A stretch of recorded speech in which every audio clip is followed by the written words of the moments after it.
سیالکوٹ میں عمر ڈار اور عثمان ڈار کے گھر کے چادر اور چار دیواری کو جس طریقے سے پامال کیا گیا،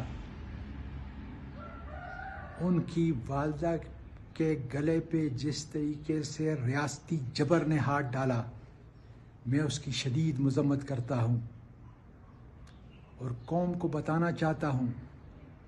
کہ آج یاسمین راشد، صنم جاوید اور خدیجہ شاہ لاکھوں کروڑوں ظلم سہنے والی خواتین کی ترجمانی کر رہی ہیں، اور اس ظلم کا بدلہ انشاءاللہ ہم ووٹ کی پرچی سے لیں گے۔ بھولنا نہیں